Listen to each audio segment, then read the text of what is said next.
juga dari pasangan. Nah, dan hari ini spesial sekali kita menyelenggarakan webinar untuk para ibu, para keluarga Indonesia, juga para bapak, bagaimana sih untuk juga bisa mengabadikan cinta ya dalam keluarga.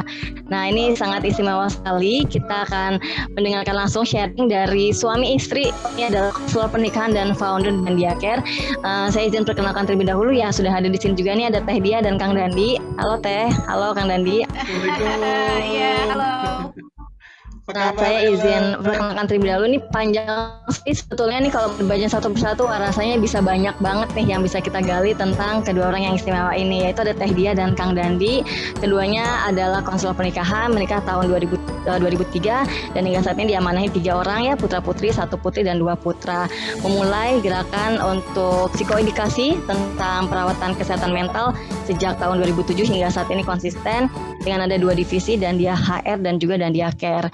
Nah, sebagai seorang konselor pernikahan dan juga psikoterapis klinik Bocah Indonesia di Rumah Sakit Awal Bros Tangerang, merupakan penulis buku juga, baik itu buku Anger Management 14, dan juga trilogi Positive Parenting. Wah, saya punya bukunya dan itu suka jadi buku pegangan ketika kita ingin mengelola emosi kita agar lebih berdaya lagi dalam kehidupan.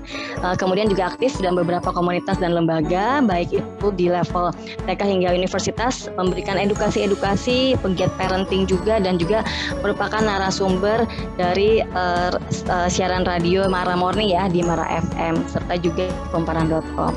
Nah, tentu itu saja sebagai pengantar dari saya untuk pembicara kita pada hari ini. Nah, sebelum kita mulai saya mau mengajak semua yang sudah hadir untuk foto bersama terlebih dahulu ya, untuk kita mengabadikan di awal sesi hari ini. Silakan diberikan sebaiknya kita bisa foto bersama terlebih dahulu di awal sesi ya, mumpung masih pada seger-seger semuanya. Boleh dinyalakan videonya. Silakan bisa dimulai sesi sharingnya untuk teman-teman semua yang ada di sini. Baik, terima kasih Ellen. Assalamualaikum Bapak dan Ibu semua, salam kenal. Saya Dandi, ini saya suaminya Budia. Hari ini kita santai saja ya, kita akan sharing-sharing. Dan luar biasa hari ini senang, kenapa? Karena sharingnya di antara teman-teman ini. Saya perhatiin dari namanya, wah ini tuh teman-teman kuliah ini kayaknya. Ngumpul di sini Ngumpul ya. di sini, alhamdulillah. Saya izin share screen ya. Semoga sudah muncul. Sudah muncul kah teman-teman? Sudah. Sudah ya? Baik. Ya. Oke, hari ini saya dan Budia akan sharing tentang menguatkan cinta abadi suami istri. Alhamdulillah saya dengan Budia ini sudah bareng-bareng dari zaman di kampus memang ya. Jadi dari zaman kayaknya waktu ospek Ellen juga Budia lagi hamil anak pertama ini kayaknya. Waktu itu sempat datang soalnya. Ya, alhamdulillah. Terus ini ada Om Wijanarko, ada banyak teman-teman di Astra juga ada di sini, ada teman-teman DKM juga di sini, masya Allah, alhamdulillah. Jadi kita ambil tema hari ini adalah kompak Piljanah gitu. Apa itu kompak gitu ya? Kompak sendiri adalah program dari Dandia ya, untuk program suami istri. Nah, saya akan paparkan satu persatu. Nah, ini yang tadi sudah dijelaskan Bu Ellen. Jadi untuk Bapak dan Ibu yang mungkin ingin mengikuti media sosialnya kami, bisa diikuti di sini ya. Jadi di sini ada media sosialnya Diah, itu dari IG-nya ya, Diah Mahmud 77. Kemudian IG-nya juga ada Dandia HR Consultant ya, Dandia Consultant yang di sebelah kanan. Kemudian juga YouTube-nya ada, YouTube channelnya Dandia ya. Kemudian di Facebook juga ada Dandia Care ya. Bisa dilihat di situ. Jadi supaya bisa melihat update kegiatan-kegiatan yang berikutnya apa misalnya, siapa tahu ada yang tertarik gitu ya. Nah ini adalah misi Dandia Care. Tadi Bu Ellen sudah bercerita bahwa Dandia itu ada 2, ada Dandia HR Consultant dan juga ada Dandia Care. Jadi awalnya ini kami hanya membuat Dandia HR Consultant. Dulu saya bareng-bareng juga dengan Ellen bareng di Astra ya, di Astra Group gitu, dan sebagai HR. Nah, di situ kami bergerak di rekrutmen, assessment, training, kemudian juga membuat HR system. Seiring dengan itu, kami mulai memikirkan hal-hal lain selain daripada itu, gitu ya. Jadi mulai kita mencari apa sih sebetulnya, siapa kita, apa yang kita bisa berikan untuk orang-orang, gitu. Dari situ maka muncullah Dandiah Care Center. Ini lebih ke arah kepedulian, gitu ya. Sehingga misi kami di Dandiah Care ini adalah memberikan psikoedukasi kepada keluarga di Indonesia khususnya ya, tentang kesehatan mental. Ya. Jadi banyak sekali orang belajar segala macam, tapi jarang yang mengajarkan di keluarga tentang kesehatan mental, tentang literasi emosi, tentang anger management, dan juga optimalisasi bakat. Itu adalah yang kami ingin berikan psikoedukasi terhadap keluarga Indonesia. Spirit kami adalah healing and growing, gitu. Saya sangat menghargai dan sangat setuju dengan beberapa orang yang bahwa nggak usah pusing-pusing dengan segala macam apa yang terjadi negatif dunia ini, gitu. Yang penting kita ayo tumbuh bersama dan menuju ke arah positif. Setuju sih. Itu hanya saja buat kami ada timing. Sehingga kita lihat dulu seperti apa kondisi saat ini. Sehingga kita harus pandai memotret diri. Kita berada di zona mana saat ini. Kalau kita memang zona penuh luka, maka ya yang harus kita lakukan adalah sembuh dulu, healing dulu, gitu. Baru kemudian kita growing. Jadi konsepnya adalah gini, apakah Anda lagi sakit atau Anda kondisi badannya sudah fit? Kalau Anda sudah fit, sudah sehat, Anda tinggal pergi ke gym untuk menambah fit. Tapi kalau Anda lagi sakit, Anda disuruh pergi ke gym, nggak bisa kan? Tetap aja harus sembuh dulu. Sehingga kami menjadi spiritnya healing and growing. Ketika orang masih sakit, kita bantu mereka untuk healing. Setelah mereka fit, kita bantu mereka untuk grow. Lebih dari yang saat ini. Menjadi lebih baik. Gitu. Nah, menurut kami, terutama dalam hal tema kesehatan mental ini, ya, ini juga dituliskan di buku-buku kami, ada 5 pilar yang harus kita pelihara kalau kita ingin menjaga kesehatan mental kita. Pilar yang pertama adalah pilar fisik. Ya. Fisik ini tetap harus selalu kita jaga. Cukup olahraga, cukup tidur, ya, cukup istirahat. Nah, terutama juga makan makanan sehat, gitu ya. Karena hal-hal yang berkaitan dengan mood, ya, ternyata itu enzimnya diciptakannya di mana? Di pencernaan, gitu. Sehingga ini sangat penting, gitu. Memelihara fisik kita itu penting. Pilar yang kedua adalah pilar emosional, gitu. Ternyata fisik dan psikis itu saling berkaitan. Apa yang terjadi di psikis ngaruh ke fisik, apa yang terjadi di fisik ngaruh ke psikis, gitu ya. Nah, di sini penting kita memelihara pilar emosi. Nah, dengan berbagai macam tema yang kami sharingkan adalah sebetulnya ingin menjaga ini, pilar emosi. Ya, anger management salah satunya ada di pilar emosi, gitu ya. Nah, setelah emosi kita pelihara juga intelektual. Intelektual ini sangat tergantung kepada informasi yang masuk. Maka kita harus saring informasi apa yang akan dimasukkan ke dalam diri kita. Ya, sebisa mungkin masukkanlah informasi-informasi yang positif. Informasi-informasi yang akan memperluas cakrawala Anda, memperluas dan memperbanyak alternatif solusi Anda ketika Anda menghadapi masalah. Ya, yang positif yang akan membantu Anda melakukan reframing, memframe ulang suatu kejadian sehingga kita menangkapnya menjadi lebih positif. Berikutnya adalah pilar sosial. Pilar sosial ini menjadi penting, ya. Kenapa? Karena begitu kita berusaha sendiri, ternyata untuk hal-hal tertentu kita ada merasa sepi, merasa boring, tidak ada teman susah juga, terutama teman di dalam hidup, gitu ya. Di sini terutama adalah pasangan. Itu kan menjadi sebuah pilar yang sangat kuat untuk membantu kita untuk lebih kuat, lebih tegar, gitu. Dan berikutnya adalah yang penting juga di sini adalah pilar spiritual. Karena buat kami segala sesuatu yang terjadi di dunia ini selalu atas izinnya Allah kalau saya Muslim, gitu ya. Maka semua atas izinnya Tuhan. Tuhan mengizinkan, Allah mengizinkan ini semua terjadi. Dan pasti ada hikmah di balik semua yang kita alamin. Pertanyaannya adalah, semudah itukah kita menangkap hikmah? Ternyata ada proses yang harus kita lalui. Semua orang punya ceritanya masing-masing. Semua orang punya masalah. Everybody has their own battle. Gitu. Tapi semua orang juga akan berusaha untuk menyelesaikan masalah tersebut. Tapi ternyata cara orang berbeda-beda. Gitu. Ada yang efektif, ada yang tidak. Nah, itu kembali bahwa ternyata jangan lupa pelihara nih 5 ini. Spiritual, kedekatan kita terhadap Tuhan, terhadap Allah. Sehingga kita akan men-switch mental kita yang tadinya kurang baik, misalnya negatif gitu ya. Di situ kita proses apa? Proses healing. Setelah itu kita switch menjadi positif untuk bergerak menjadi lebih baik lagi, ke growing dengan memelihara 5 pilar ini. Gitu. Sehingga orang akan berusaha untuk melakukan coping terhadap masalah. Gitu. Sebaik-baik mungkin coping, maka berikanlah yang terbaik yang kita bisa dengan memelihara 5 pilar ini. Nah, kemudian kita bicara tentang tadi, saya cerita mungkin sejarah kali Bu Diah ya.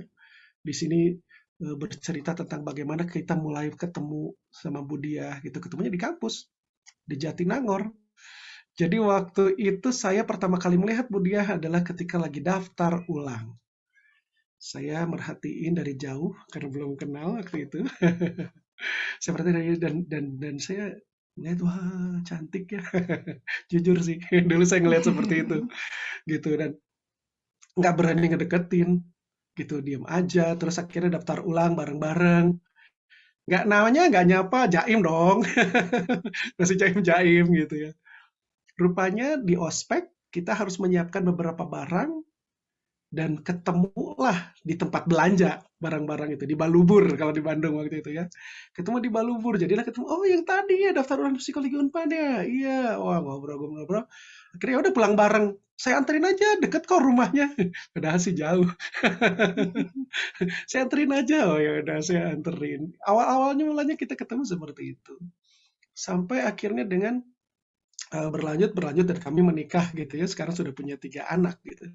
Nah, tapi yang perlu kita sadarin adalah kita mencoba mulai mengenali siapa itu. Apalagi kalau kita bicara tentang pasangan, bicara tentang pernikahan gitu ya. Maka kita mencoba mengenali diri kita dan mencoba mengenali pasangan kita. Nah, permasalahannya adalah kita ketika awal nikah kan menjadi diri sendiri. Bu Diah menjadi dirinya sendiri, saya menjadi diri saya sendiri, di mana padahal orang pada nggak ngeh, bahwa saya punya bekal yang saya bawa di balik punggung saya ini yang secara virtual, gitu. Saya membawa bekal apa yang saya dapatkan dalam hidup ini, dari mulai pengasuhan orang tua, pengalaman hidup di berbagai macam setting, di sekolah, di lingkungan umum, dan itu ngebentuk diri saya. Demikian juga dengan pasangan. Semua sudah bawa masing-masing. Gitu. Kebayangan kalau misalnya kita belum kelar dengan diri kita, terus kita ketemu dan kita menikah. Apa yang terjadi? Gitu. Dengan bekal-bekal, kalau bekalnya positif, alhamdulillah. Tapi bekal itu selalu ada yang negatif, ada positifnya juga. Positif perbanyak, angkat itu. Ketika ada negatif, proses. Gitu. Nah, masing-masing harus menyelesaikan itu, karena ternyata untuk menikah kita menjadi diri sendiri dulu. Ketika kita belum kelar dengan diri sendiri, maka kita akan sulit melakukan adjustment, penyesuaian dengan pasangan. Karena begitu kita menikah, kita akan punya peran baru. Peran baru sebagai suami, peran baru biasanya itu baru jadi suami aja sudah perlu adjustment nih. Dari peran pribadi menjadi suami, peran pribadi menjadi istri. Tidak lama kemudian hamil, punya anak, menjadi orang tua, punya peranan lain lagi. Maka itu perlu penyelesaian di kitanya. Gitu ya. Karena apa yang terjadi buat diri kita pribadi akan berpengaruh terhadap bagaimana kita menjalin relasi dengan pasangan. Marital relationship di sini. Itu akan berpengaruh apa yang kita bawa pribadi selama ini gitu ya, dari ke belakang kehidupan kita. Terhadap kehidupan dalam pernikahan. Dan bagaimana kita berrelasi sebagai pasangan di dalam pernikahan, itu akan berpengaruh terhadap bagaimana kita melakukan parenting. dan parenting kita itu akan berpengaruh terhadap bagaimana tingkah laku anak kita.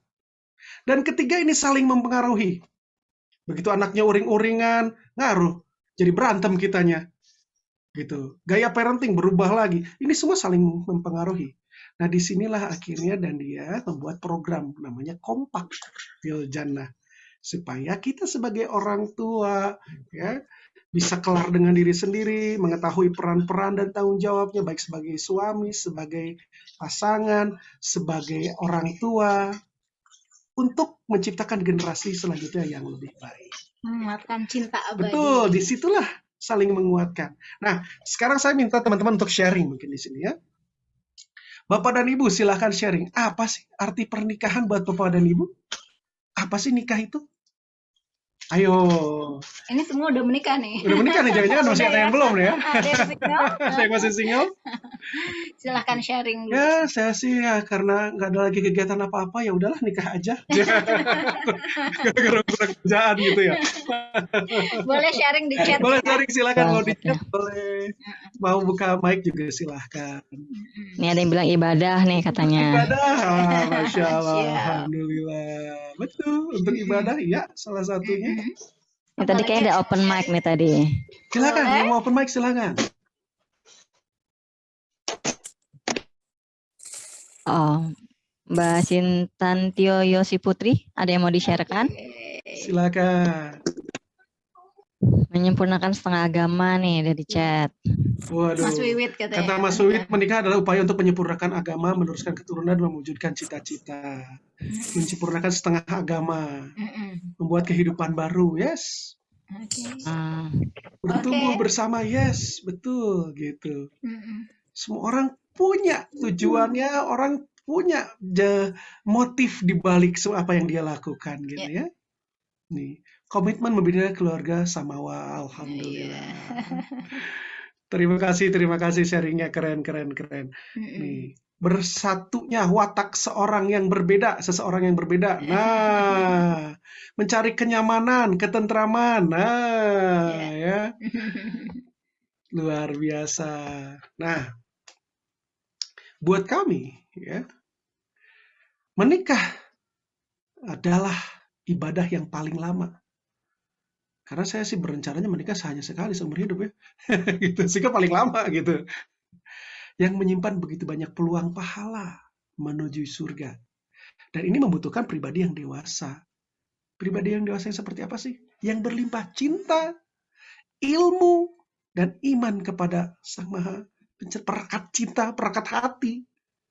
Gitu ya. Iman kepada Allah. Jadi memang betul tadi ditujukan bahwa ini adalah sebuah ibadah. Gitu ya, bahwa kita ingin tadi nyaman, mendapatkan cinta kan, gitu ya. Nah inilah ternyata pernikahan. Dan ternyata menikah itu seru Bapak dan Ibu. Kenapa itu menjadi seru? Karena ternyata menikah itu nggak cuma menyatukan dua hati, tapi juga menikah itu menyatukan masa lalu. Masa lalu saya, masa lalu pasangan saya. Yang kita tadinya nggak tahu, jadi tahu. Gitu. Oh ternyata punya cerita tadi ada yang, saya ingin membuat keluarga baru. Salah satunya saya juga dulu begitu. Karena menurut saya keluarga saya dulu tidak ideal. Saya ingin menciptakan yang lebih ideal menurut versi saya. Gitu ya. Menikah itu adalah menikahi masa lalu. Jadi ketika Anda menikahi seseorang, Anda juga harus menikahi masa lalunya. Berikutnya Anda juga sedang menikahi masa kininya. Dan Anda akan menikahi masa depannya. Karena kita akan bareng-bareng. Til jannah. Ya. Dan ternyata menikah itu menikahi fisiknya dan juga menikahi mentalnya. Termasuk menikahi sifatnya di sini. Yang baiknya bisa diterima ya Pak. Yang baik gampang diterima. Ternyata dulu perasaan banyak yang jaimnya nih. Begitu nikah kok beda. Saya waktu nikah sama Budiah, saya dinasehatin sama paman. Dan setubuhilah istrimu. Satu tubuh, satu rasa, satu hati, satu pikiran. Bukan cuma badan, katanya gitu. Silakan. Nah, di sini ternyata menikahi fisik, mental, sifatnya. Dan juga, terutama orang Indonesia gitu ya, banyaknya menikah itu ternyata menikahi keluarga, menyatukan dua keluarga besar. Tidak sedikit yang bermasalah gara-gara ini. Gitu. Jadi ternyata nggak cuma nikah duaan doang. Keluarga besar pun, bahkan ada klien kami yang mereka berduanya baik-baik saja, yang berantem keluarga besarnya. Terus mereka bingung, terus kita mesti gimana ya Pak ya? Karena kaminya nggak ada masalah, tapi itu keluarga besar berdua berantem terus katanya. Nah, sekarang sebelum kita bahas menuju ke arah pernikahan, tentu juga kita spesifik kita membahas tentang kesehatan mental di dalam pernikahan gitu ya. Terlebih dengan kondisi sekarang, kondisi pandemi. Nah, di dalam pernikahan, spesifiknya dalam pernikahan, apa yang Anda rasakan saat ini? Kita area intrapersonal dulu, Ya, Pak Dandi. gitu. Di dalam personalnya dulu, apa yang Anda rasakan? Kesehatan mental Anda, menurut Anda saat ini gimana sih? Kondisi dalam pandemi seperti ini? Kita ada istilah distress ya Pak Dandi ya, bahwa setiap guncangan, terutama pandemi yang udah 2 tahun ini, memang menimbulkan reaksi-reaksi emosional, reaksi-reaksi misalnya fisik ya, yang bisa tidak baik-baik saja. Ya. Ini ada ciri-cirinya Pak Dandi. Jadi, kita akan menghayati berbeda-beda. Tapi pada dasar menghayati menjadi sebuah stres. Selama ini relevan dengan kita, dia akan menjadi stres gitu ya. Tapi stres sendiri ada 2. Ada stres yang positif, ada yang stres yang negatif. Stres positif adalah eustress. Stres yang negatif adalah distress. Nah, ini adalah ciri-ciri orang ngalamin distress. Ya, secara personal ya, kita potret dulu. Coba sama Bapak Ibu dibaca di sini, kira-kira mana yang ada saat ini, yang sedang Bapak dan Ibu alami. Mudah tersinggung, gampang cemburu, gelisah, menarik diri, ya, cemas, kehilangan inisiatif, kurang berminat, ini secara emosi. Secara kognisi jadi gampang lupa, susah banget konsentrasi, ya, kreativitas nurun, ya. Nah, secara fisik deg-degan, ada nggak yang jadi deg-degan?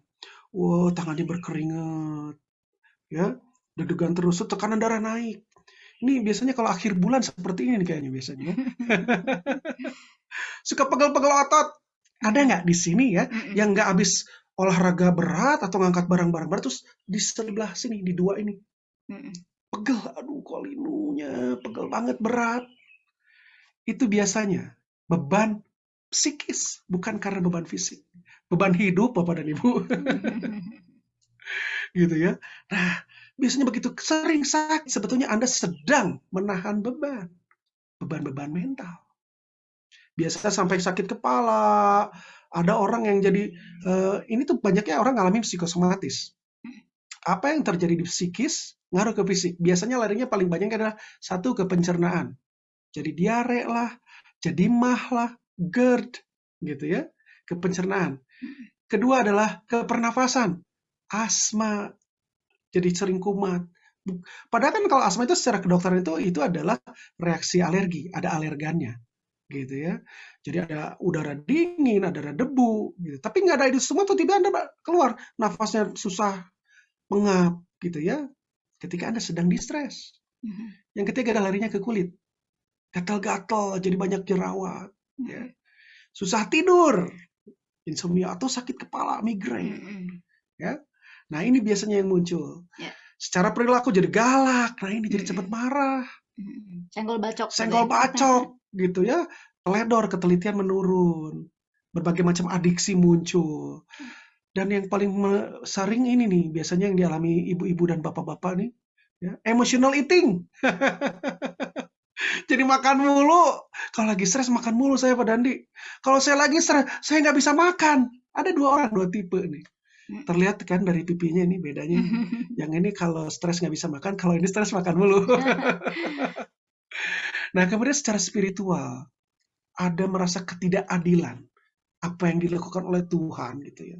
Dia menggugat Tuhan salah satunya. Ada yang merasa seperti itu. Gitu. Banyak orang yang sampai memutuskan untuk menjadi agnostik, untuk menjadi ateis. Sebetulnya bukan karena mereka tidak percaya dengan Tuhan, tapi mereka marah sama Tuhan.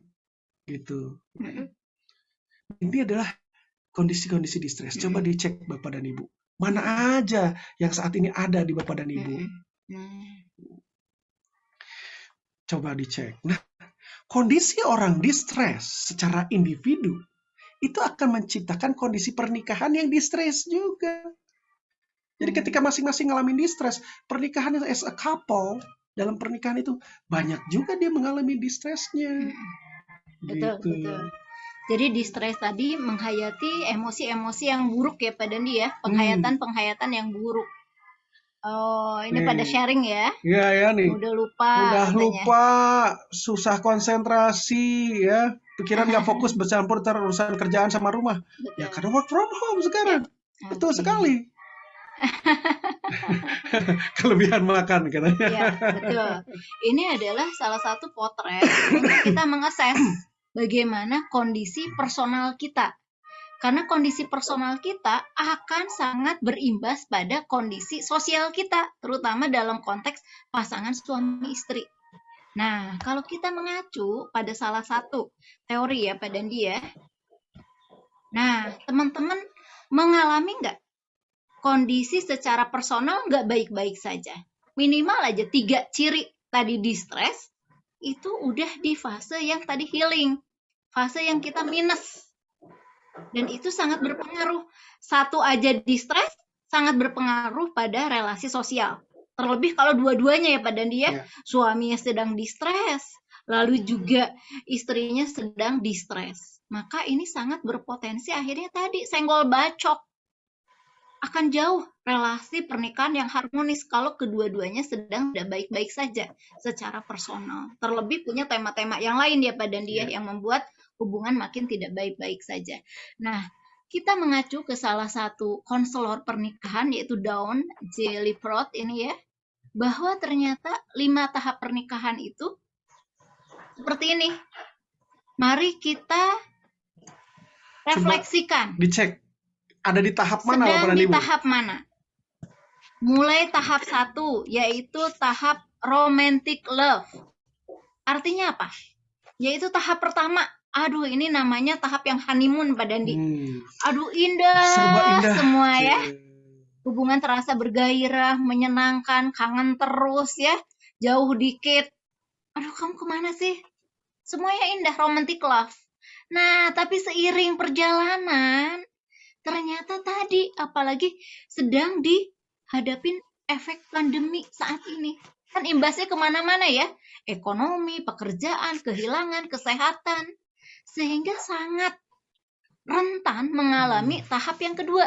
Yaitu namanya distress. Yaitu di mana hubungan yang terasa kok aku punya ekspektasi tertentu ke pasangan, ternyata pasangan tidak memberikan kenyamanan. Misalnya tadi Mbak Devi. Ternyata kecewa. Kamu gitu ya. Aduh, Gitu aku ya. kecewa deh. Kok dia berubah sih? Gitu. Atau banyak kebutuhan yang membuat dia juga mati gaya atau frustasi. Dan akhirnya itu rentan menimbulkan gesekan, konflik. Konflik itu bukannya tidak sehat ya, tapi konflik yang sakit. Itu membuat perbedaan-perbedaan, guncangan-guncangan, membuat hubungan itu menjadi tidak baik-baik saja. Dan nanti kalau misalnya kita berhasil mengelola stres, maka nanti teman-teman akan move on Pak Dandi ke tahap ketiga, yaitu tahap knowledge and awareness. Yaitu di mana hubungan yang saling membuka diri tuh. Oh, kamu maunya begitu, aku maunya begini. Lalu juga kita saling belajar nih, gimana caranya supaya kita bertumbuh. Katakanlah kalau di stres itu fase oleng ya. Lalu kalau yang knowledge awareness kita udah mulai paham, mulai sadar. Dan kalau itu berhasil kita move on ke tahap keempat, yaitu transformation. Transformation artinya hubungan suami istri yang lebih matang. Kesadaran, saling menerima, berempati, dan ada misi yang merekatkan keduanya. Ada jembatan. Mereka selalu hidupnya beririsan, berurusan. Enggak sendiri-sendiri. Jadi karena udah bukan ngomong lagi apa mauku, apa maumu, apa mau kita. Yes, udah bukan lagi caramu, caraku, tapi udah cara kita, misi kita, jalan hidup kita itu udah di transformation. Kalau ternyata sudah fase keempat, akhirnya fase real love. yaitu hubungan yang kembali hangat, mesra, bahagia, dan itu untuk jangka waktu yang lama. Kalau romantic love, jangkanya dia singkat ya Pak Dandi ya, makanya suka ada yang bilang honeymoon effect, gitu ya, sebentar aja. Karena dari berbagai literatur katanya 5 tahun awal aja Pak Dandi, senyawa-senyawa kimiawi yang membuat kita tertarik dan jatuh cinta secara fisik. Tapi kalau ternyata kita nggak bisa melewati badai ketika di fase distres, maka akhirnya banyak yang nyerah ketika di distres. Karena nggak punya apa? Nggak punya ilmu salah satunya. Nggak punya kesadaran. Nah, inilah yang ingin kita bagi. Terlebih di pandemi, ternyata. Nah, silahkan ya teman-teman boleh tadi memotret apakah aku udah di fase mana. Nah, tentu saja kalau cinta abadi sesuai dengan temanya adalah real love ya. Tahap kelima. Caranya gimana sih untuk tahap kelima? Mari kita potret dulu. Kalau teman-teman sebagai refleksi, apakah saya di masa distres? Karena ini juga tidak dipatok di usia berapa. Kita akan, oke, kalau usia 20 tahun sih kayaknya udah di real love. Nggak ada. Ada yang di fase kemarin baru nikah misalnya, baru setahun, udah distres, oleng, berpisah. Ada fase ketika distres itu kan namanya pernikahan itu seperti menjalani roller coaster ya Pak Dandi ya. Di tahun keberapapun pernikahan itu selalu ada guncangan.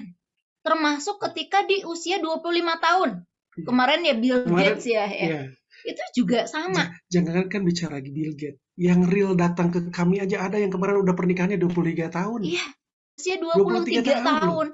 Ketika ada distres, dia ketarik lagi tuh. Di fase ketiga asalnya tadi, fase knowledge and awareness. Tapi ternyata ada guncangan yang besar, dia tertarik lagi, terseret ke fase kedua, distres, nggak bisa untuk mengelolanya, akhirnya berpisah. Jadi banyak sekali justru yang sangat kritis adalah di fase kedua. Kalau kita nggak bisa ngelola distres, atau kalau tadi konsepnya healing ya Pak Dandi ya, di zona healing dalam konteks pernikahan, maka berpisah adalah menjadi salah satu efek yang bisa jadi kita tempuh.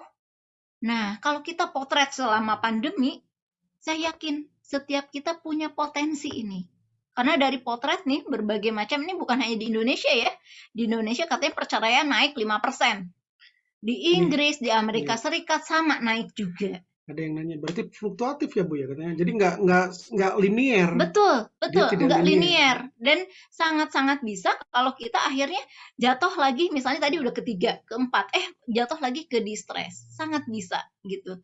Yang jelas kesadarannya ketika distres, apa yang harus kita kelola supaya nggak berkutat lama di situ. Nah, karena ketika pandemi memang banyaknya akhirnya terseret lagi di distres. Potretnya adalah 5% perceraian naik. Dan banyaknya yang menggugat 80% itu perempuan. Banyak yang merasa perempuan sudah tanda kutip dia give up gitu ketika di pandemi ini. Dan banyak di usia pernikahannya memang terpotret 5 tahun Pak Dandi. Berarti memang akarnya belum kuat, saling memahami belum kuat, apapun tema guncangannya. Bahkan di data terakhir ini, nah, ini sampai 20% katanya perceraian ini. Ya, ini dari Pengadilan Agama datanya ini menandakan bahwa memang setiap pernikahan ketika pandemi ada guncangan berbagai efek tadi, maka setiap kita akan punya potensi untuk ke tahap yang namanya distres. Nah, next Pak Dandi, ini nice to know aja ya, untuk data aja. Kemarin ini juga dari salah satu riset ya yang mengatakan bahwa konflik pernikahan selama pandemi itu satu, kondisi pernikahan, ada kekerasan rumah tangga, ada keseimbangan aktivitas dan waktu bersama. Mungkin tadi ya work from home yang segalanya semua menjadi begitu bercampur baur dan akhirnya oleng di fase distres tadi. Termasuk berubah pola komunikasi. Kalau dulu bisa jadi kita ketemu hanya pagi dan mungkin malam, ngerasa baik-baik saja tuh hubungannya. Sekarang kita di tema lu lagi gitu ya. Nah, itu jam ketemu berubah pola komunikasi dan pola relasi, itu juga sangat mempengaruhi. Terlebih anak juga dalam proses pengasuhan, pendidikan, ini menjadi tema-tema dalam pandemi, semakin meruncing. Nah, Saya yakin kalau misalnya orang-orang, pasangan-pasangan yang tadi bercerai ketika pandemi, katakanlah terpotret naik 5%, terpotret naik 20%, sesungguhnya itu fenomena gunung es. Sesungguhnya pernikahan-pernikahan itu sudah rapuh jauh sebelum pandemi. Dia udah di fase yang distres, oleng. Pandemi pemicunya aja. Pemicunya, bukan masalahnya. Bukan masalah utama pandemi itu. Misalnya masalah keuangan gitu ya. Kalau sebelumnya udah kuat, itu dia bisa mengatasi fase-fase itu. Tapi kalau sebelumnya dia sudah memang bermasalah, maka itu adalah sebagai trigger aja pandemi. Dan di Dandiah sendiri, kami coba petakan. Isu pernikahan di Dandiah itu kami akronimkan dengan fatal. Karena kalau kita tidak kelola, maka memang betul jadi fatal dan menjadi pemicu distres berkepanjangan yang akhirnya berpisah. Salah satu tadi ya efeknya. Apa sih fatal itu? Fatal itu adalah satu fitrah yang tertukar. Ini pakai tanda kutip ya, bahwa efek dari fenomena fatherless country yang dinyatakan oleh beberapa pegiat parenting, baik itu Ayah Irwan, baik itu Ibu Eli Risman, menyatakan bahwa Indonesia itu negara fatherless country yang kedua. Beberapa menyebut yang ketiga setelah Amerika Serikat. Di sini menandakan bahwa ternyata efek dari fatherless country itu adalah fenomena di mana ayah itu tidak hadir secara peran dan tanggung jawabnya di rumah. Sehingga akhirnya banyak sekali peran ayah yang harusnya dilakukan oleh ayah, akhirnya dilakukan oleh ibu. Inilah yang disebut fenomena fitrah yang tertukar. Banyak sekali seorang ibu yang kelelahan mengerjakan tugas dia sebagai bunda dan juga mengerjakan tugas sebagai ayah. Jadi teman-teman gini, Bapak dan Ibu, seorang wanita, seorang ibu itu memang sudah terbiasa untuk multitasking. Kan bedanya laki-laki dengan perempuan itu. Perempuan itu multitasking, laki-laki banyaknya single tasking. Gitu. Tapi selama multitaskingnya mereka mengerjakan fitrahnya sebagai perempuan, mereka tidak akan kelelahan. Jadi kelelahan ketika mereka multitasking ditambahkan dari fitrah-fitrah yang harusnya di tugasnya ada nempel di seorang laki-laki. Ternyata dia harus ngerjain juga, maka dia semakin penuh. Sehingga banyak yang datang ke kami, Pak Dandi, saya tuh ibu yang buruk. Ketika kami teliti lebih dalam, bukan karena dia seorang ibu yang buruk, tapi karena dia seorang ibu yang keletihan, kelelahan, kecapean. Dan gitu. bukan fisik. Dan bukan fisik, capeknya mental. Ya. Gitu. Betul, itu ternyata banyak sekali yang akhirnya nanti berkembanglah ke yang kedua ya, fatal, fenomena kedua, yaitu mengakhiri pernikahan, bercerai salah satunya gitu ya. Nah, tapi akhir pernikahan ini atau bercerai ini bukan hanya bercerai secara agama, bercerai secara negara, tapi bercerai secara psikologis. Kalau kami mengistilahkan dengan pernikahan yang awet rajet. Enggak sih sampai bercerai kepada pengadilan agama, tapi mereka sudah bercerai secara psikologis, yang sudah jalan sendiri-sendiri. Iya. Tinggalnya satu rumah, tapi masing-masing. Gitu, tapi bercerai secara psikologis, udah nggak ada lagi yang namanya irisan, urusan, baik itu mendidik anak, baik dia menjalin tadi kemesraan ya, yang harusnya ditempuh sampai bisa tadi ke tahap real love tadi, cinta yang abadi, cinta yang sejati. Nah, keburu oleng di situ. Akhirnya bisa tema yang lain dari fatal tumbang karena harta. Bisa hartanya yang sedikit, hartanya yang banyak. Dalam arti ini ujian juga, tema-tema ujian. Banyak pernikahan yang memang akhirnya oleng ketika hartanya banyak. Kenapa sibuk mempertahankan harta? Ya, misalnya suaminya dia bisnis, wah melesat, berkah, tapi bisa musibah untuk relasi suami istri. Dia banyak sekali meninggalkan rumah. Demikian juga katakanlah istri, karirnya cemerlang. Wah, banyak gajinya, banyak promosinya, tapi itu ternyata di satu sisi bisa menimbulkan musibah kalau nggak sadar bagaimana mengelola tadi harta berlimpah, menyeimbangkan ya. Lalu berikutnya adalah andilnya orang ketiga.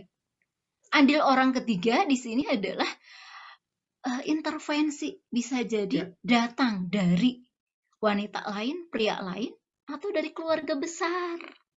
Tadi Ada bisa pihak dari yang ketiga. mertua, dari orang tua yang intervensi ya, disadari atau tidak, diakui atau tidak, dari adik ipar, kakak ipar. Ini adalah 5 top kasus yang datang ke praktik kami. Terakhir adalah lalai pada misi ilahi. Jadi banyak sekali yang harta oke, dia ngerasa bahwa dia berkelimpahan, anak cemerlang. Tapi dirasa-rasa biasanya di 10 tahun ke atas. Kita mau kemana ya? Nah, banyak sekali yang mereka lalai pada misi ilahi. Karena kami tadi ya, pilar spiritual itu menjadi sentral, baik itu dalam kesehatan secara personal atau kesehatan dalam marital, dengan tidak hadirnya Allah, maka nggak akan bisa kemana-mana kitanya. Nggak ada tuh yang namanya tercapai kebahagiaan abadi. Nggak ada yang namanya cinta abadi kalau tidak menyertakan Allah di dalam pernikahan itu, di dalam rumah tangga itu, gitu ya.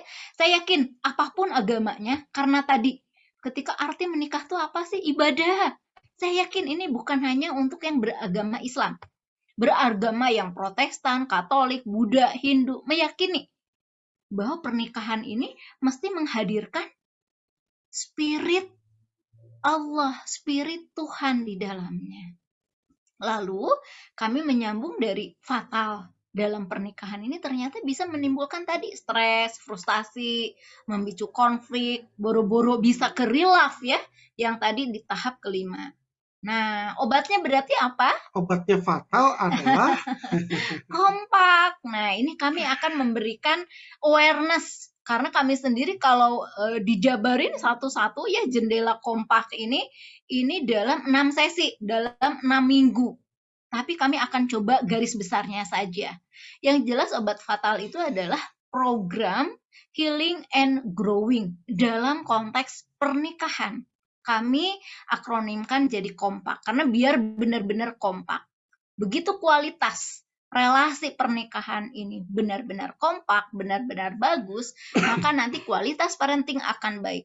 Kualitas dari perkembangan anak-anak pun akan optimal. Nah, apa sih kompak ini? Yang jelas K dan O-nya itu adalah program healing. Jadi teman-teman kalau merasa di pernikahannya itu masih ada banyak amarah, masih banyak konflik, banyak juga distress, maka itu teman-teman mengawalinya dengan program healing. Lalu akhirnya program yang 4 sisanya dia programnya lebih ke growing, bertumbuh. Karena kami yakin pernikahan yang sehat itu adalah yang saling menumbuhkan, bukan melumpuhkan. Saling dia memberikan kebaikan, bukan keburukan. Nah, ini nggak mudah tentu saja ya. Konsep yang diomonginnya mudah Pak Dandi, tapi tidak semudah itu. Tapi berusaha kami ini secara apa? Boleh next kita buka ya satu-satu ya. Apa aja sih kompak itu? Nah, mulai dari kelola amarah, luruhkan mental blocking. Kami akan bercerita dulu bahwa ada satu pasutri, dia pernikahannya baru sekitar 4 tahun dan berarti nikah ini ya lagi sebenarnya Pak Dandi lagi mesra-mesranya honeymoon harusnya ya, tapi ternyata dia datang menceritakan 4 tahun pernikahan saya, 3 tahun terakhir saya tidak pernah berhubungan intim dengan suami saya. Kenapa? Dengan kemarahan-kemarahan yang tanda kutip sepele. Ini bukan yang ada hadir orang ketiga. Bukan dari hal-hal kecil yang kecil sebenarnya. Dari kebiasaan, dari sifat ya. Yang satu sifatnya sangat tertib banget, yang satu berantakan banget gitu. Jadi si istrinya kan pakai jilbab nih, gitu ya. Dan biasanya dia tuh perempuan tapi dia tipenya yang selengean gitu. Jadi kalau nyimpan barang suka di mana aja. Dari mulai sisir, terus buat apa jilbab tuh jarum buat pentul buat jilbab. Jadi kadang-kadang pas lagi duduk suaminya aduh kecolok kena jarum pentul gitu. Kayak gitu-gitu. Itu bikin si suaminya kesel karena suaminya tuh orang yang teratur, tertib, semua ada tempatnya. Sampai dia beliin kotak khusus ini buat tempat sisirmu, tapi nggak pernah dipakai. kesal dia. Iya, itu yang lama-kelamaan itu dikit-dikit lama-lama jadi bukit ya, Yes, kesalnya, betul. jengkelnya. Sampai akhirnya ilfeel. Ya, Suaminya nggak mau nyentuh istrinya di sini, emang gue mau, gitu. iya, 3 tahun dong nggak pernah iya, berhubungan badan, iya. Dan gitu. itulah yang salah satu efek dari mental blocking. Kita nggak mau buru-buru berhubungan intim ya. Dia bersentuhan, menatap muka aja, menatap mata, dia udah ogah katanya. Nah, itulah fenomena mental blocking, di mana ada jarak secara psikis, ada tembok virtual antara suami dan istri. Itu kenapa penyebabnya mental blocking? Tadi ada kekesalan yang dikit-dikit lama-lama jadi bukit, Ya. atau ada unfinished business issue. Pak Dandi, ada juga di tema klien yang lain, misalnya apa? Affair, perselingkuhan. Dan akhirnya nggak selesai menjadi tema unfinished business issue dalam pernikahan. Dalam 2 tahun terakhir, kami menangani 30 pasutri yang berselingkuh. Dan 29 diantaranya yang berselingkuhnya suaminya. Yang Cuman satu satu. kasus adalah Yang istrinya istrinya. berselingkuh. Nah, tapi tentu saja fenomena perselingkuhan ini adalah hasil aksi reaksi. Betul, secara kasat mata yang berselingkuhnya suami. Tapi sejarahnya panjang di balik itu. Suami-suami yang boring, yang kesepian, atau salah satunya penuh amarah, terus ada godaan, akhirnya dia lanjutin deh. Atau suami-suami yang kecapean tuh, ada ya Pak Dandi ya, yang dia berselingkuh, apa motifnya? Ya selingan aja sih. Coba gimana nggak marah? Dianggapnya perselingkuh tuh selingan. Gitu ya, nggak ada masalah saya dengan istri saya, tapi selingan. Tapi ada juga yang memang betul-betul dalam kondisi yang marah gitu ya, karena ada beberapa kondisi yang katakanlah istrinya merasa kurang taat, egonya terluka si suami, dan ada istri yang dia memberikan apa ya, kebutuhan-kebutuhan yang akhirnya tidak bisa diberikan oleh istrinya. Yang intinya adalah ternyata kalau kita tidak punya ilmu mengelola marah dalam pernikahan yang dimuarakan pada saling memaafkan, maka mental blocking itu semakin tinggi. Dan itu penyebab akhirnya pernikahan itu menjadi berdiri sendiri-sendiri ya Pak Dandi ya. Ya. Berjalan sendiri-sendiri, atau tadi bercerai secara psikologis. Mengacu ke konsep ke kasus yang tadi ya Pak Dandi ya. Setelah diurus tuh, apa sih memang Yang tadi suami istri yang udah 3 tahun tidak yang 3 berhubungan tahun badan itu tidak berhubungan intim itu, kami luruhkan mental blocking si istrinya. Karena ini menjadi program pertama. Kita konseling pernikahan di Dandiah itu enggak langsung dua-duanya dihadapkan dan kami gali anamnesa, enggak. Jadi Tapi kami sendiri-sendiri sendiri-sendiri dulu. Yang satu oleh Pak Dandi, yang satu oleh saya. Sehingga akhirnya semua sampah emosi itu silahkan divalidasi dulu. Ya, kita kuras dulu. Kuras dulu, diurus dulu. Ya, karena sakit hati atau tema-tema keluhan buat istri ya benar dari versi istrinya. Demikian juga ya untuk suami, itu kebenaran untuk suaminya. Ya. Nah, setelah emosi diurus, logika udah jalan, lalu juga tali kasih sayang juga mulai tumbuh, baru kami lanjutkan ke program berikutnya. Baru diketemukan tuh. Yang tadi 2 sesi untuk masalah tadi terapi anger management, zona healingnya. Apa yang terjadi? Pak Dandi, Bu Diah, setelah 3 tahun, akhirnya kami berhubungan intim lagi. Dan bulan depannya lalu yang terjadi, alhamdulillah saya hamil. Padahal udah 3 tahun gak pernah mau tuh. 3 tahun. Gitu ya, Masya Allah, itu tuh luar biasa ternyata. Pengaruh amarah, disadari atau tidak, itu akhirnya akan membentuk mental blocking. Kalau kita nggak sadar, maka kita nggak ngeh itu sumbernya dari mana, dan dari pernikahan yang penuh amarah, itu adalah pernikahan yang rapuh, sehingga akan rentan mengundang orang-orang ketiga, baik itu dari pria lain, wanita lain, ataupun keluarga besar yang intervensi. Nah, inilah program yang pertama. Lalu berikutnya program yang kedua, optimalisasi kompetensi. Ya ini ya Pak Dandi ya, ini tadi highlight aja Lalu ini programnya dan dia, ini di workshop yang berbeda, workshop anger management, tapi kita urus tema ini karena menjadi penting dalam program healing, termasuk konteks pernikahan. Lalu berikutnya yang kedua, optimalkan kompetensi mengelola konflik. Maksudnya apa? Kompetensi mengelola konflik adalah kompetensi mengelola setiap perbedaan agar perbedaan menjadi anugerah bukan musibah. Kalau bedanya jelas beda. Beda dari gender, beda dari sifat, beda pola asuh, beda status sosial, status ekonomi, bisa jadi pendidikan, dan perbedaan lainnya. Tetapi ketika dia menyatu, bukan berarti perbedaannya mesti dihilangkan, tapi mesti dikelola. Ya. Nah, itulah Supaya saling mengisi. yang kadang suka nggak ngeh ya Pak Dandi ya. Gitu. Nah, di sini tentu saja butuh ilmu karena kita juga minim ya disiapkan. Saya sendiri dengan Pak Dandi minim banget dibekalin ilmu.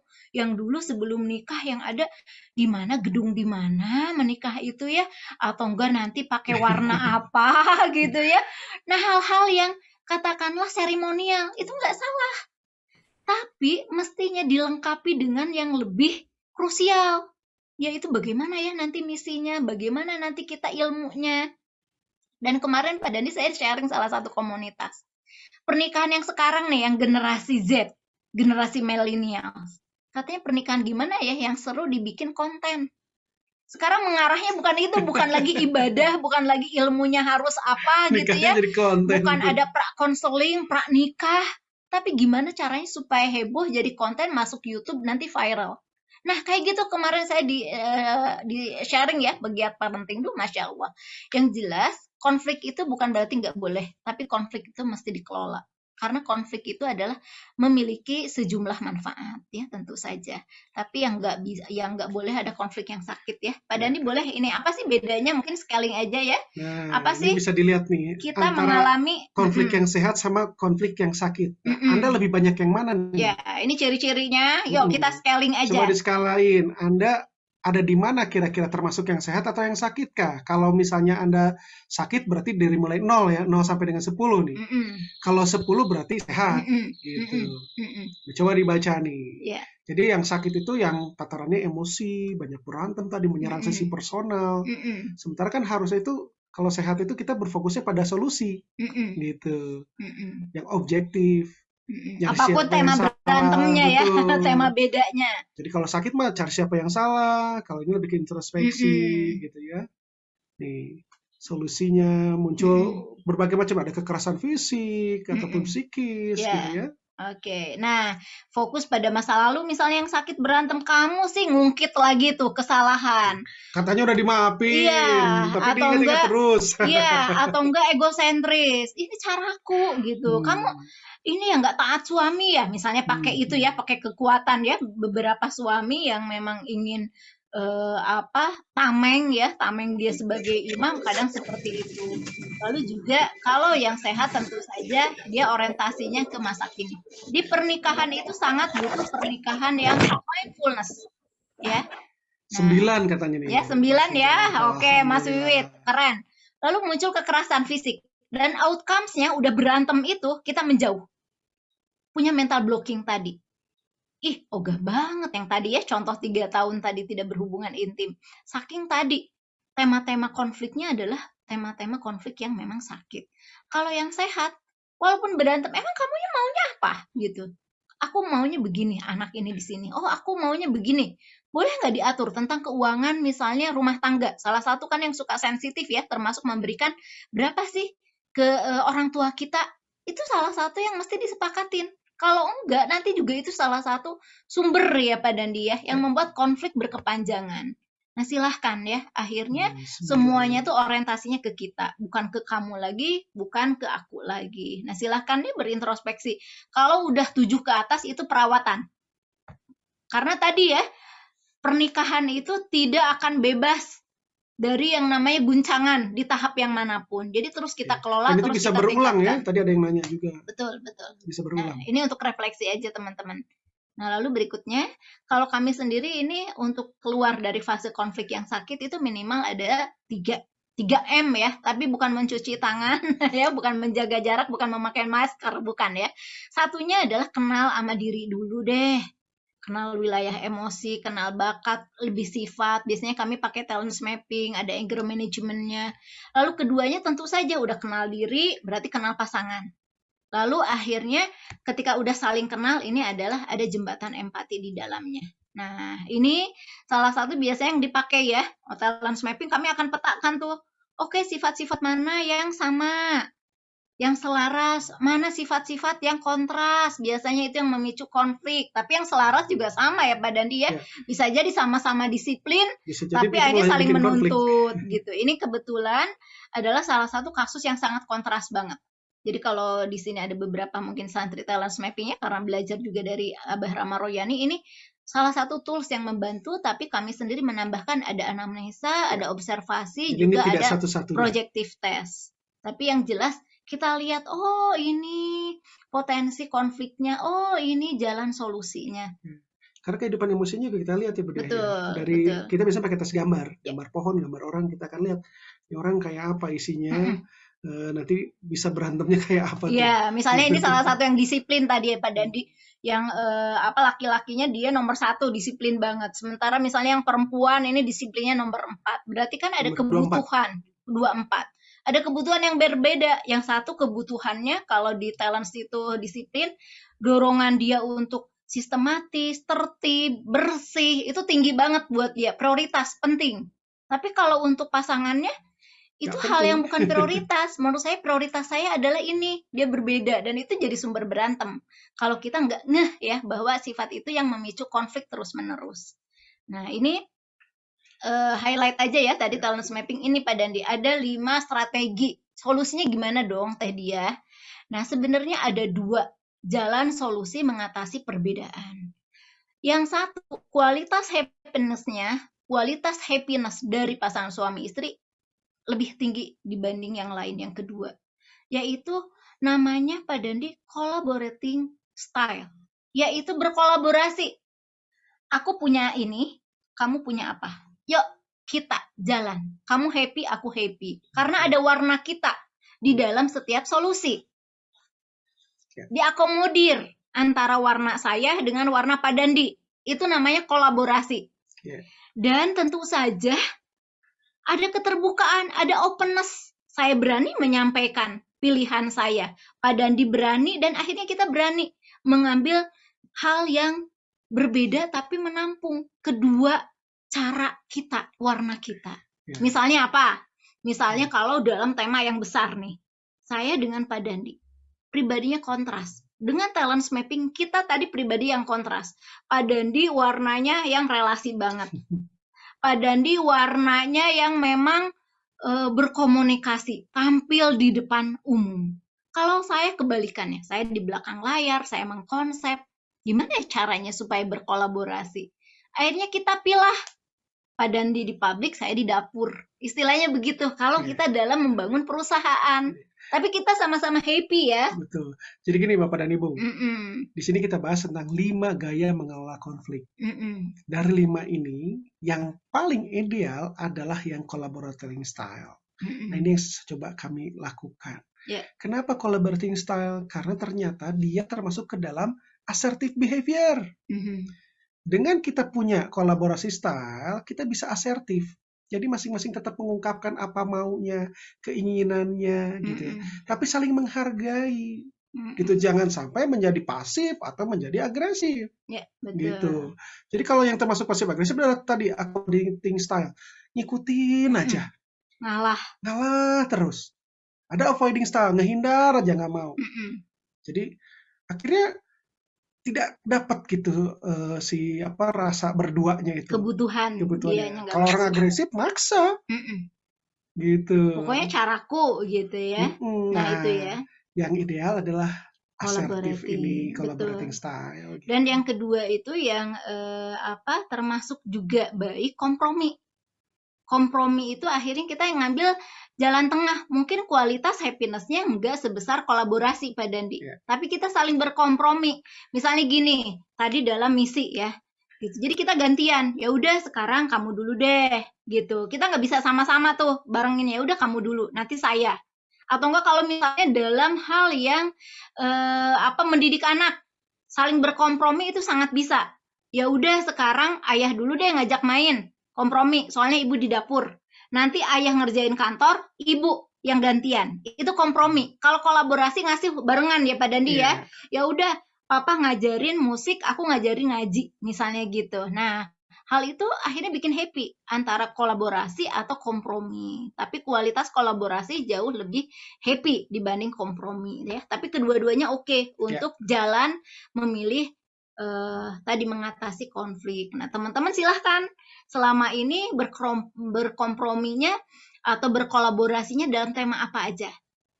Atau silahkan bisa menentukan tema-tema apa sih yang bikin berantem gitu. Tema apakah menetapkan bisnis keluarga, atau enggak menetapkan pendidikan anak, atau menetapkan liburan. Nah, kan ada Nataru ya, Natal dan Tahun Baru. Yang satu pengen ke pantai, yang satu pengen ke gunung. Kalau kolaborasi, kita nyari pantai tapi bersuasana gunung. Happy ya, tetap si istrinya. Karena dapet tuh misalnya kalau istrinya pengen ke gunung. Tapi si suaminya dapet pantai, dapat pantainya, pantai bersuasana gunung gitu ya, misalnya itu kolaborasi. Kalau berkompromi 3 hari di pantai, 3 hari di gunung, nah misalnya begitu, silahkan itu dikembangkan sebagai salah satu skill, sebagai salah satu kompetensi. Pantai yang menuju bisa. Harus naik gunung dulu. Betul, sangat bisa ya. Nah, ini tentu saja butuh openness. Tapi ada yang lucu, Bu Dia.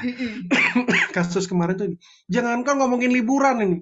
Mereka ributnya baru ngomongin apa coba?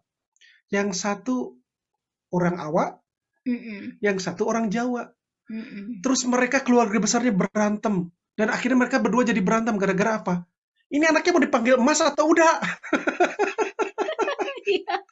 Berantem sampai 5 tahun. Sampai masuk ke anaknya 5 tahun. Sampai 5 tahun dan itu masuk ke pengadilan, mau cerai. Ya. Gara-gara itu. Awalnya ya, awalnya. Tentu saja ini awalnya, dan kemudian kan membesar. Tema konfliknya yang berbeda, silahkan ya dicari tahu tema bedanya di mana dan akhirnya caranya seperti apa. Tapi openness, asertif itu menjadi bagian yang penting. Jadi respect juga ya Pak Dandi ya, termasuk berempati. Nah, berikutnya Pak Dandi. Ini tadi udah refleksinya. Nah, yang mengembalikan fitrah yang besar. Ini highlight aja. Nah, di sini kita memakai konsep ayah itu adalah sosok yang tangguh, yaitu sosok tough love. Sedangkan bunda adalah sosok ayah. Dia sosok pengasih, penyayang, atau tender love. Artinya di sini, di dalam ayah, ini melekat yang namanya fungsi dan peran sebagai ayah tangguh. Mulai tadi yang 5 mental wellness. Ayah tangguh spiritual, ayah tangguh emosional, tangguh fisik, tangguh sosial, tangguh intelektual. Sedangkan bunda itu sosok cahaya. Dan dia juga tadi pengasih dan penyayang. Dia banyaknya sosoknya kerasa ya Pak Dandi ya. Jadi mulai dari jantung keluarga, dia sosok berperan sebagai konselor, sebagai terapis, anger management, dan forgiveness. Strategic partner untuk ayah di tema-tema yang ini ya Pak Dandi ya, tema 5 ini. Dan tentu saja sebagai role model buah hati. Nah, itu aja highlightnya Pak Dandi, yang intinya adalah perbedaan yang melengkapi dalam setiap peran, di masing-masing kita melekat kodrat, akhirnya untuk menyempurnakan, bukan untuk saling melumpuhkan, saling merendahkan. Karena tadi untuk melahirkan khalifah ya dalam konsep Islam itu, yaitu pemimpin beradaban. Akhirnya dalam parenting itu bersinergi. Karena kami meyakini konsep parenting itu adalah tentang fathering and mothering. Bagaimana si ayah berperan sebagai ayah atau fathering, dan bagaimana bunda berperan sebagai bunda atau mothering. Oke, lalu akhirnya, nah tema-tema ini jadi penting banget ya. Suami jadi pede dia di depan ya untuk merawat egonya seperti apa. Lalu juga sebagai istri juga dia ridho ya untuk taat juga kepada suami. Ini jadi bagian penting. Jadi tipsnya buat para ayah nih, para ayah, ibu-ibu ini makhluk halus. Dia tuh halus hatinya, jadi harus dijaga hatinya. Iya. Karena dia mainin emosi, maka kita harus lebih empati tadi. Mm-mm. Nah, buat para ibu juga biar disayangin para ayah itu kan pakainya logika dan dia Mm-mm. itu sangat tinggi tinggi dari sisi harga diri. Ya, Tetap jaga harga dirinya. Begitu sekali harga dirinya kena luka, oh jadi masalah gede itu. betul. Gitu. Jadi tetap harus saling menjaga Ya. kedua-duanya. Jadi Gitu. keduanya kita memiliki namanya ego ya, namanya kita harga diri. Tapi harga dirinya seorang laki-laki apalagi yang sudah menikah berarti seorang pemimpin itu jauh lebih besar daripada seorang makmum. Jadi dalam ini untuk merawat egonya suami adalah berikan rasa hormat pada yang bersangkutan. Kalau yang bersangkutan atau sang laki-laki tidak mendapatkan rasa hormat di dalam rumah, dia akan mencari Yang menghormati. yang menghormatinya di luar rumah. Itu yang menggelincirkan salah satu tema 29 suami. Akhirnya dia memilih perempuan-perempuan yang merasa dirinya Iya. dibutuhkan dan dihormati. Gitu. Gitu Jadi ya. sebaliknya ya, Mm-mm. teman saya sampai bilang gini katanya, kan cewek-cewek butuhnya perhatian, kasih aja perhatian yang lebih banyak daripada suaminya ngasih ke dia. Gue bisa tuh ambil Iya. hatinya, katanya gitu. Kalau mau jadi ini katanya ngerebut istri orang, Ya kasih ampun, perhatian saya bilang. lebih banyak, kasih cinta yang banyak, kasih afeksi yang banyak, karena itu kebutuhan dasarnya.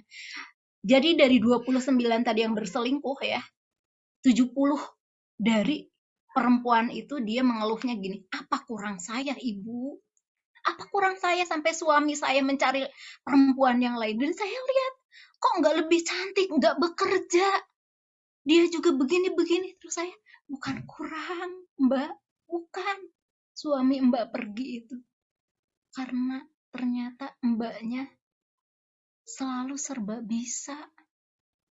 Selalu akhirnya serba bisa. Selalu mandiri. Cowok itu butuh jadi Akhirnya hero loh. cowoknya dia mencari perempuan yang membutuhkan kehadirannya. Terlebih tadi kebutuhan untuk dihormatinya. Jadi banyak yang pergi itu bukan karena istrinya kurang. Untuk 70%-nya. Justru istrinya banyak lebihnya. Sehingga dia melebihi kapasitas suami. Jadi dia jiper Nah, dia. jiper jadi suaminya. Nah, 70% ternyata temanya itu bukan ibu karena kurang cantik, kurang pinter gitu ya, kurang juga misalnya tidak bisa mencari nafkah, bukan. Ternyata ada ruang kosong di mana suami merasa tidak dibutuhkan, tidak dihormati di dalam rumah. Akhirnya dia mencari keluar.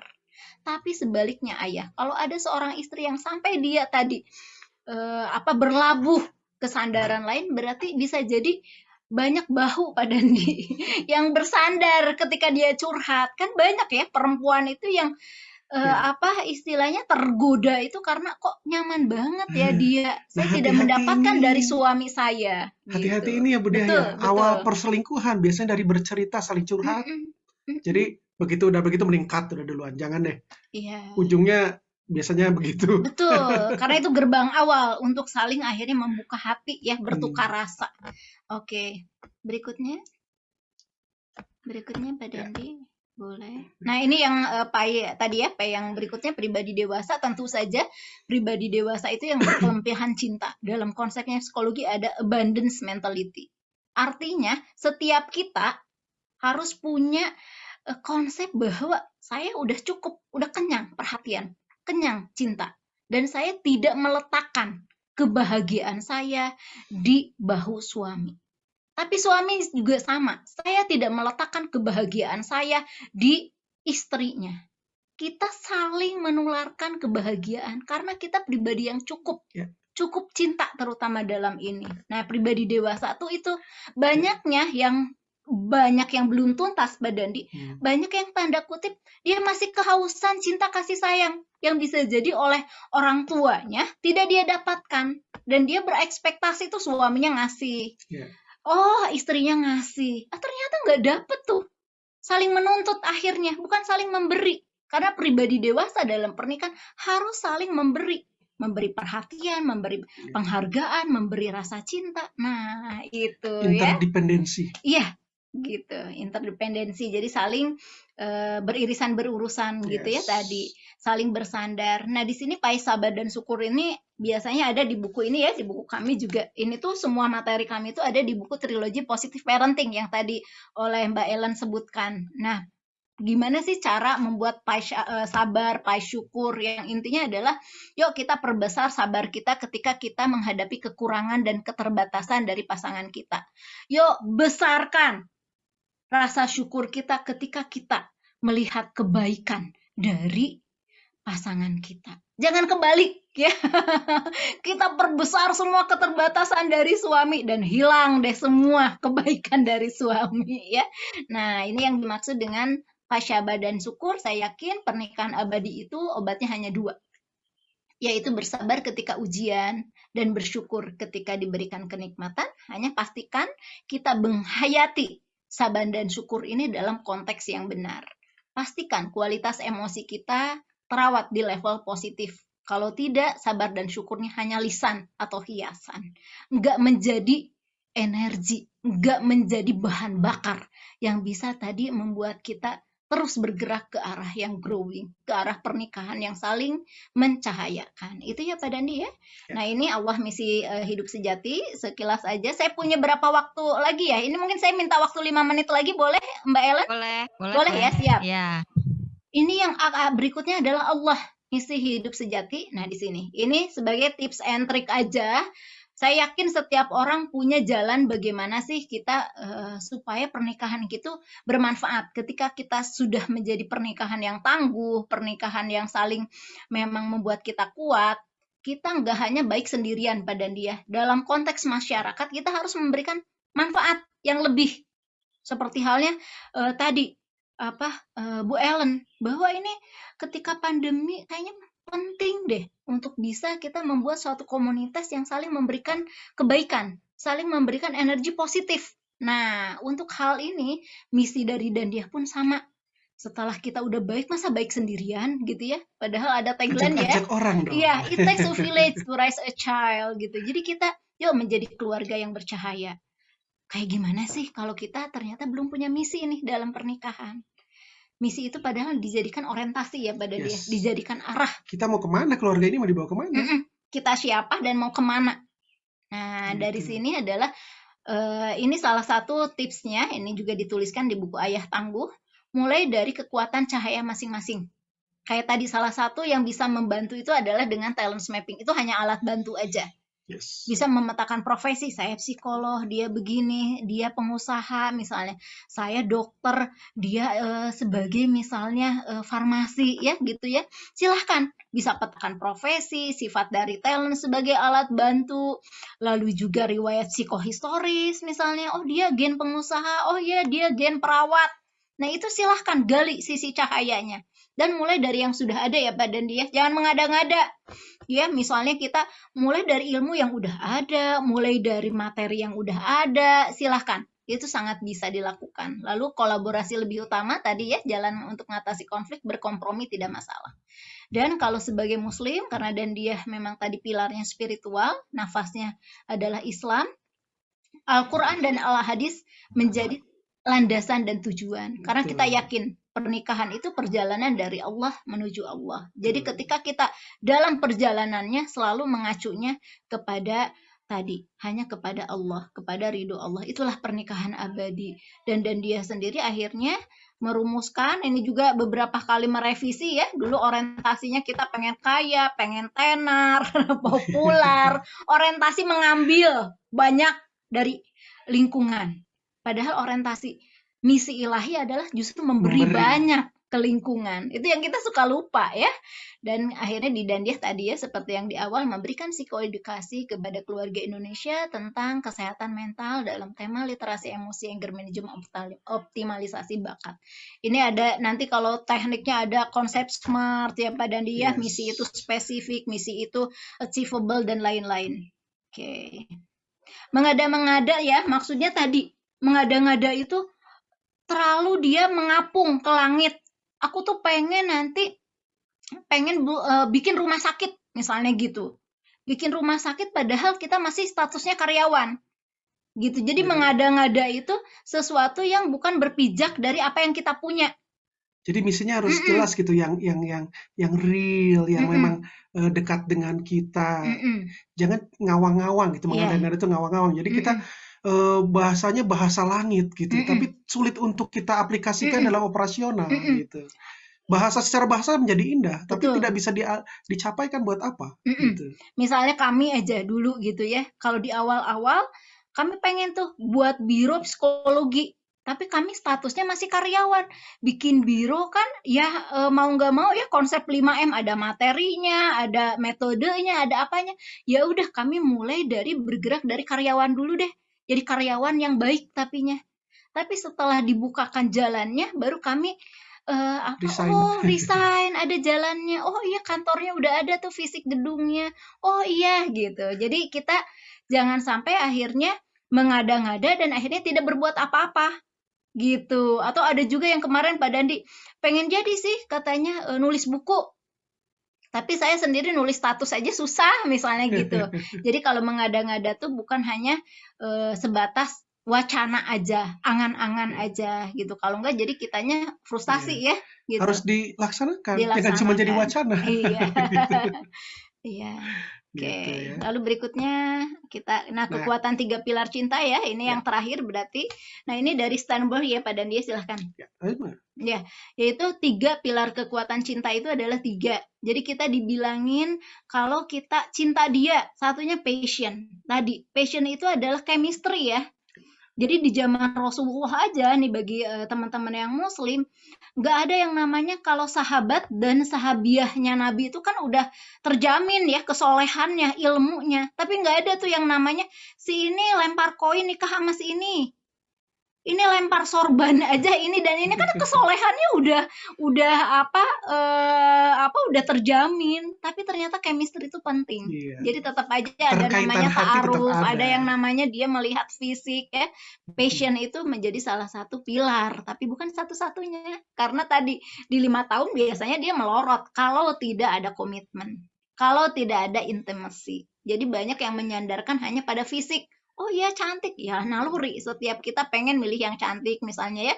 Untuk laki-laki kita milih yang ganteng itu salah satu hal yang sangat sah dan wajar, tetapi jangan jadi satu-satunya. Ya, Karena ada intimacy, berarti kita menjalin ya Pak Dandi ya hubungan betul. emosional hati ke hati, ada bahasa cinta yang harus kita Betul. rawat. Kalau kita cuma passion doang sama intimacy, ini romantik lah. Iya Tapi ternyata ini betul. ada di awal doang. Iya Gitu. tadi ya yang Gitu. nomor 1 tahap Iya. 1. Begitu passion sama komitmen, ini status love. Iya. Gitu. Begitu ternyata intimacy sama komitmen, ini companion. Jadi ternyata butuh Butuh ketiga-tiganya. ketiga-tiganya, Gitu. Sehingga betul. menjadi consummate love. Jadi Iya. saling menyayangi, saling memberikan Iya. gitu ya.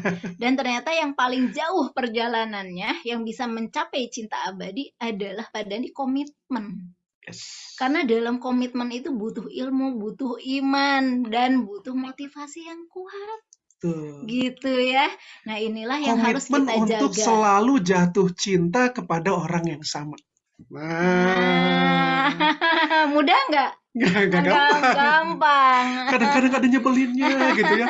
Kadang-kadang kita kesel. Ternyata ada juga godaan di Ada luar. godaan di luar Iya, gitu. Nah, ini itu berkomitmen sangat untuk bisa.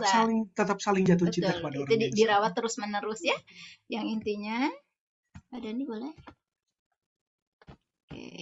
Nah, pernikahan abadi pun membutuhkan ilmu yang jelas ya. Pastikan setiap pasutri aktif terus menjemput ilmu. Nah, salah satunya cerita Badi ini ya, sebagai sumber cahaya jiwa dalam rumah tangga. Jadi rumah tangga itu akan bercahaya kalau di dalamnya ada suami istri yang mencintai ilmu. Nah, itu saja Itu dari Ellen dari kami. kami. Terima kasih. Wah ini isinya daging semua nih Teh Kang. Kayaknya setiap slide-nya tuh konsepnya lengkap banget ya. Sampai, Iya, aduh, kayaknya mau dipraktekkan pun butuh latihan. Maka tadi yang Teteh sama Kang Nadi bilang ini tuh masih permukaan ya Teh, iya betul. kulit-kulitnya ya. Karena secara Betul, dalam juga tadi ada pelatihan khusus ya betul. di Dandia itu sendiri. Wah luar biasa. Nah ini kita masuk ke sesi tanya jawab ya Bapak Ibu teman-teman sekalian. Ini saya izin nanyain dulu nih, tadi sudah ada yang masuk pertanyaan juga. Silakan. Yang pertama itu adalah, ini saya bacain dulu yang dari Ika Nopikasari ya, wah ini dari teman sendiri juga nih tentang tahapan pernikahan yang tadi ya, yang tadi dari mulai sampai akhirnya di ujungnya adalah real love.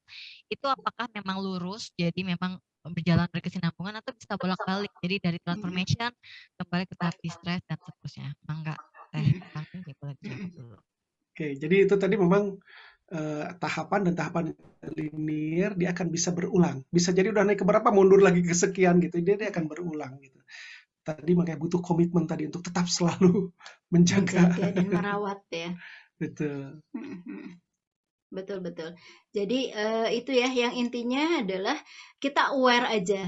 Kalau kita sedang di fase yang katakanlah healing ya, fase sedang distress, fase yang sedang tidak baik-baik saja. Oh, ini akan sangat berpotensi kalau kita tidak atasi, kita tidak sadari, kita tidak mencari solusi, maka di fase berapapun memang akan cenderung tadi distress, akan cenderung dia oleng. Yang ujungnya adalah kan semakin menjauh. Menjauhnya bisa menjauh fisik atau menjauh batin. Ya, menjauh batin tadi bercerai secara psikologis. Kalau saya ngerasa salah satu ya yang bercerai secara psikologis itu tadi adanya mental blocking ke pasangan. Kita tidak lagi menjadikan pasangan itu menjadi curahan hati kita, menjadi sandaran utama dan pertama apakah dalam suka ataupun duka. Nah, itu salah satu pertanyakan deh. Kok kita males ya bercerita? Baik ketika kita happy, baik ketika kita sedih, itu salah satu jangan-jangan ada kekesalan yang terpendam, disadari atau tidak. Karena misalnya kita menjadikan pasangan itu jadi sosok intimate tadi ya Pak Dandi, berbagi rasa, berbagi curhat, itu pasti yang dicari, enggak yang lain, pasti istri kita, pasti suami kita. Misalnya kita punya apa kebahagiaan ya, gitu kan pengen dibagi-bagi gitu. Ya alhamdulillah saya diterima di sini gitu ya. Ternyata buku saya nih diterima. Siapa sih yang kita cari? Coba kita introspeksi. Pengen segera dibagi, baik itu suami ke istri atau istri ke suami. Atau sedang sedih, sama berita sedih juga. Karena sudah tadi ada koneksi batin di intimate tadi.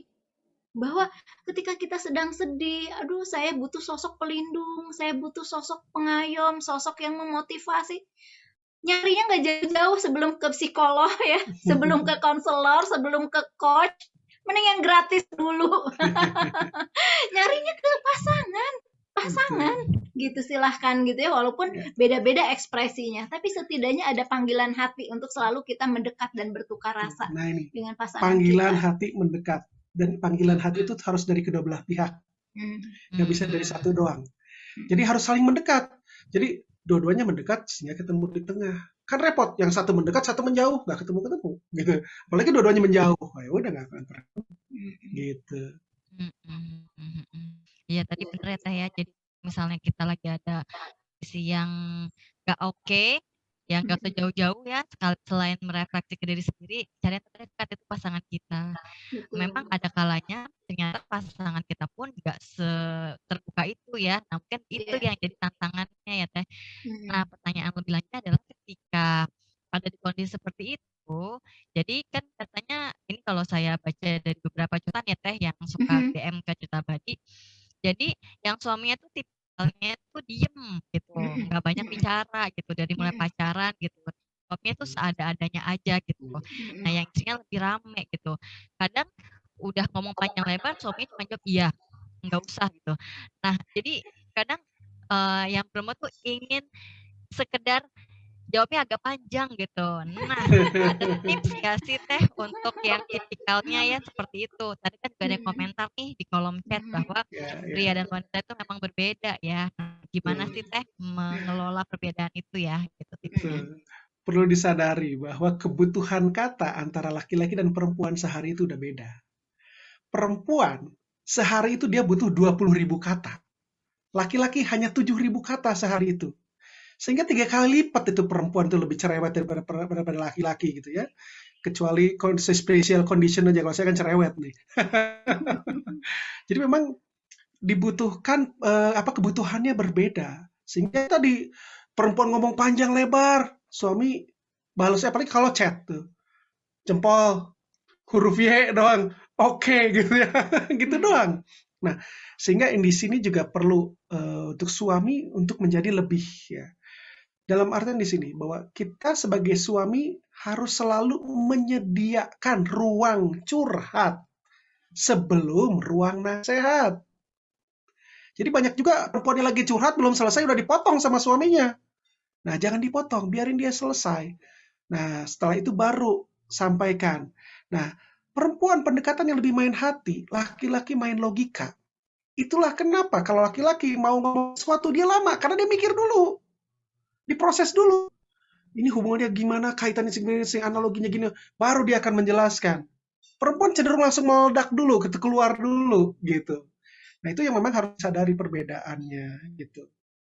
Jadi, mau nggak mau, bapak-bapak belajar untuk menyediakan telinga lebih banyak. Setelah selesai memberikan telinga, belajar untuk mengungkapkan, gitu. Karena ya itu, perempuan pengen didengar, ya. Kadang-kadang gini juga, ada yang unik nih, Mbak Ellen. Perempuan itu dia sudah pintar.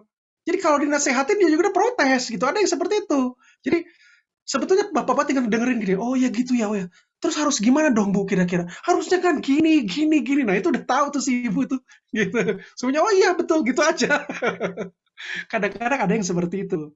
Tapi kadang-kadang karena tadi perempuan itu lebih banyaknya pakai hati, dia pengen sentuhan logika dari seorang laki-laki gitu. Seperti apa gitu. Itulah pentingnya Bapak belajar untuk memberikan masukan gitu. Betul. Untuk belajar mengungkapkan. Jadi bicara mau nggak mau, karena walaupun ya udah gue tipenya begini, gue tipenya nggak bisa ngomong. Ya kalau di depan umum oke lah, tapi kalau lagi di pilau talk kan harus tetap bisa ngomong.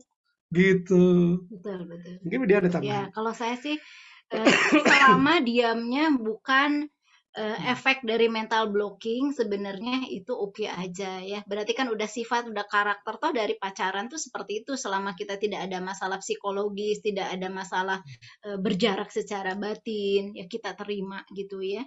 Karena itu bagian dari sifat, bagian dari watak.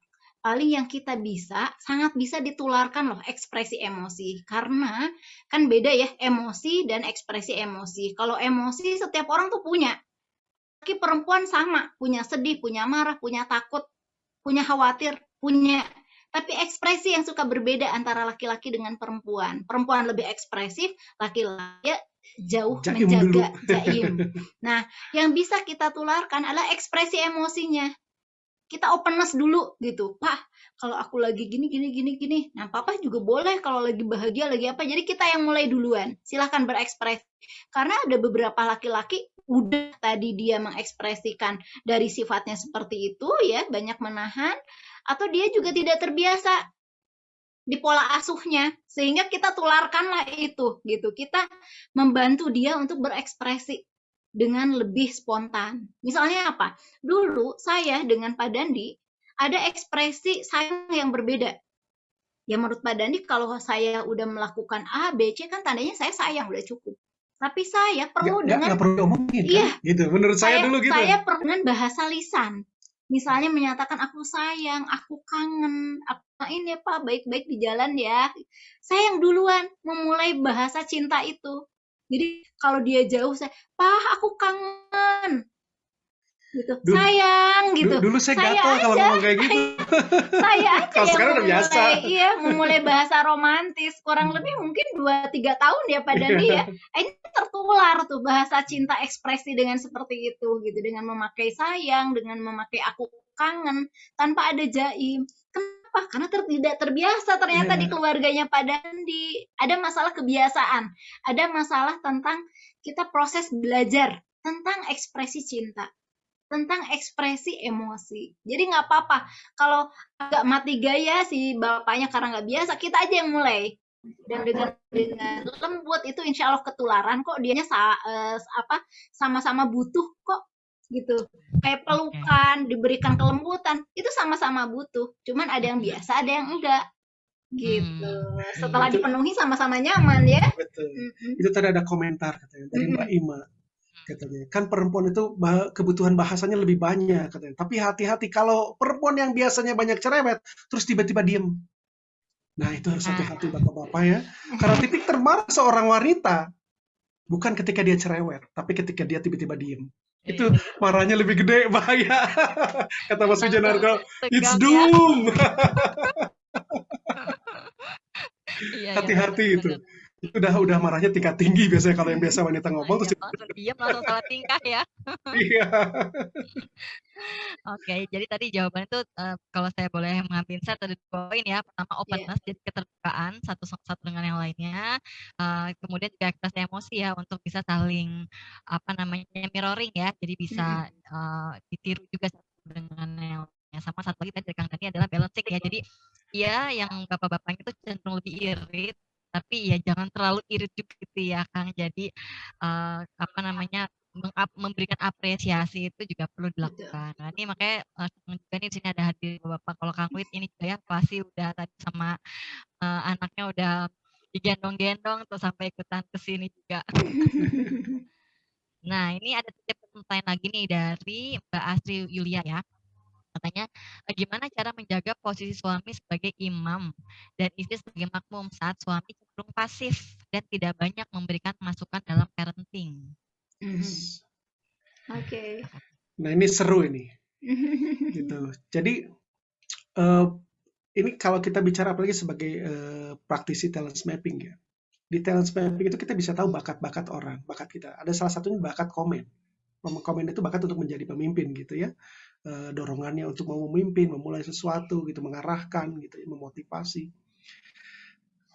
Gimana kalau ternyata kasusnya adalah seorang ayah tapi ternyata dia komennya ada di bawah.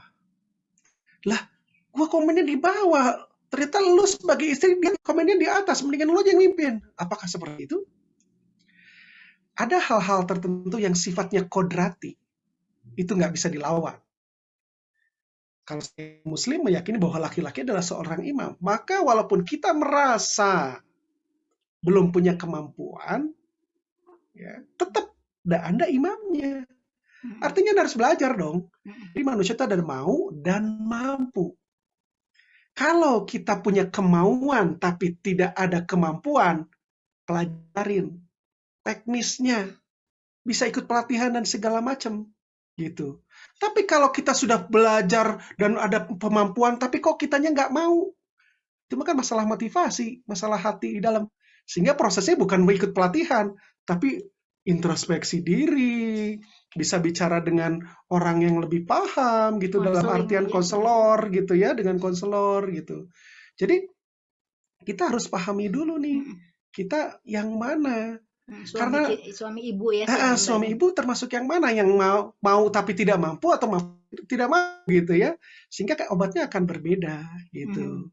Jadi kalau orang yang dia tidak punya kemampuan tapi dia punya kemauan, ikutan pelatihan untuk menjadi seorang pemimpin gitu, leadership training gitu ya. Tapi kalau misalnya ternyata dia punya tuh bahan dasarnya sudah bagus, tapi dia kok nggak mau, dianya don't care, nah itu harus konseling.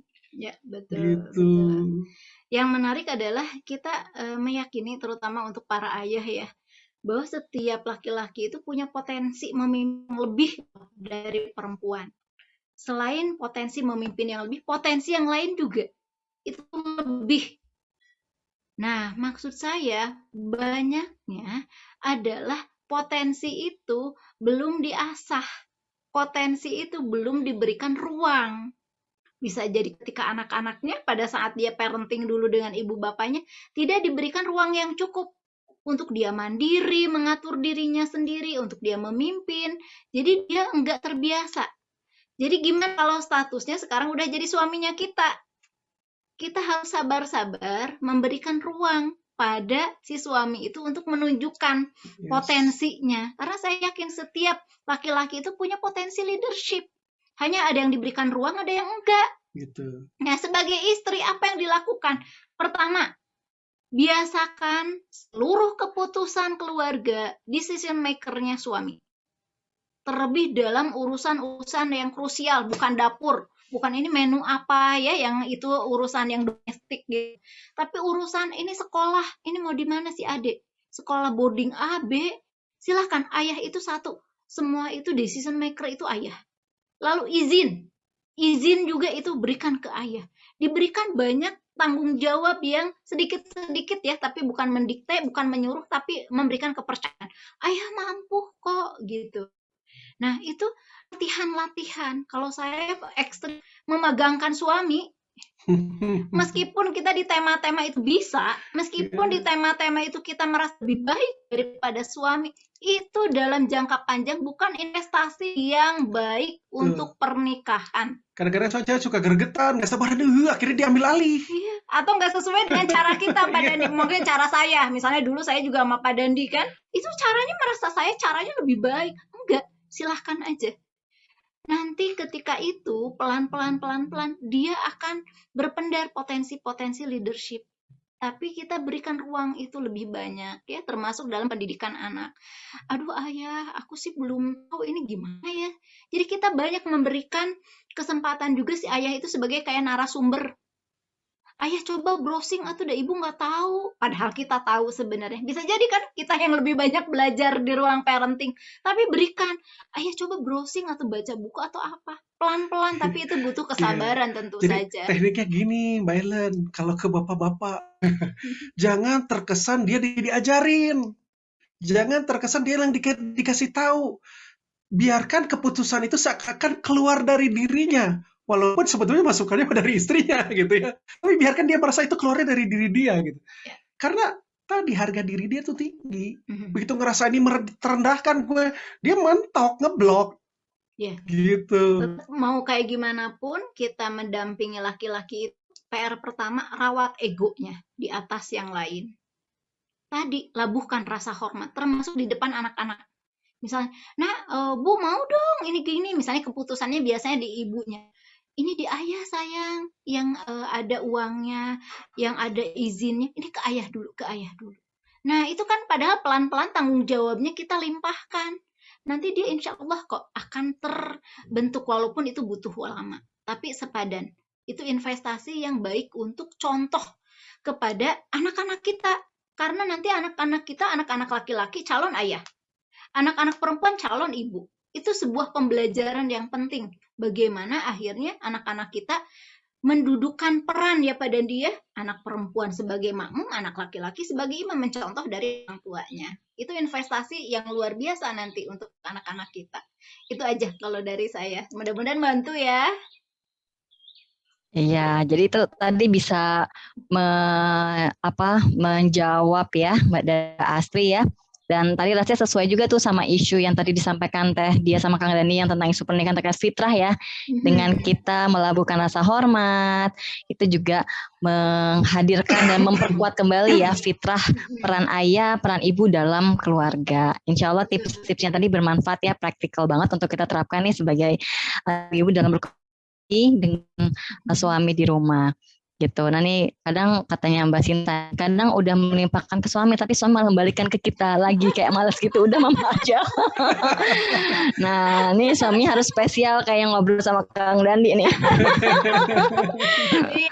Iya, harus ada kelas belajar ayah nanti. Iya, berarti kita bikin yuk. Belajar Kelas ayah khusus deh ayah. kayaknya. Jadi mungkin sedikit info nih kalau di Cerita Badi memang kami awalnya nih cerita-cerita informal ya Teh sama Kang gitu.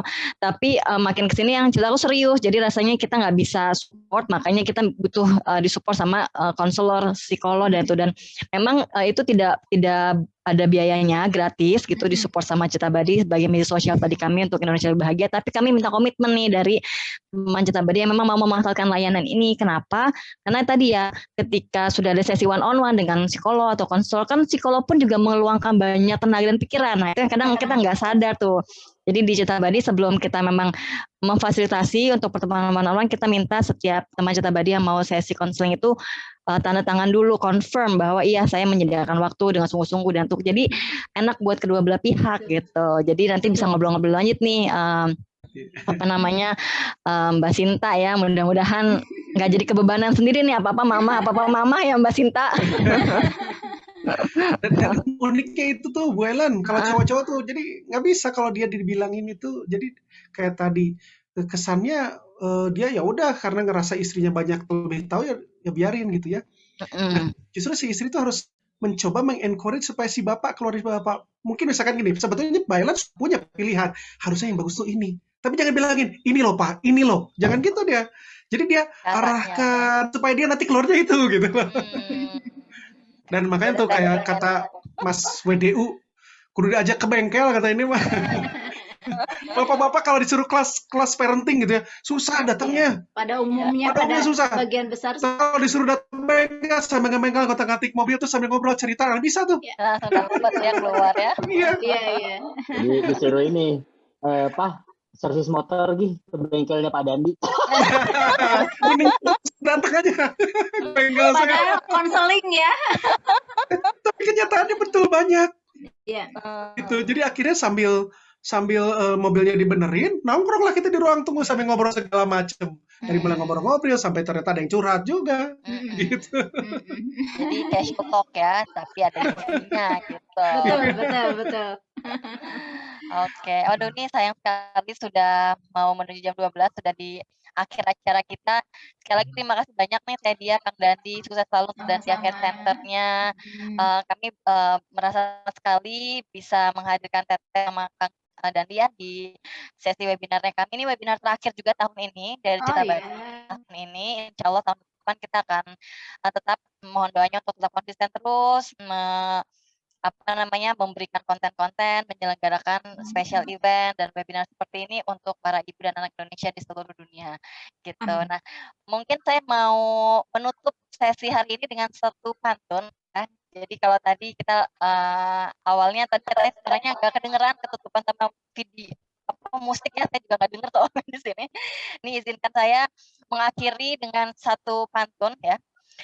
Mendung-mendung membicarakan cinta abadi, biar selalu bersama dalam senang maupun susah. Demikianlah webinar Cerita Abadi. Semoga pernikahan kita semua berlalu baik, berlalu istimewa, dan pada akhirnya berakhir berkah. Amin.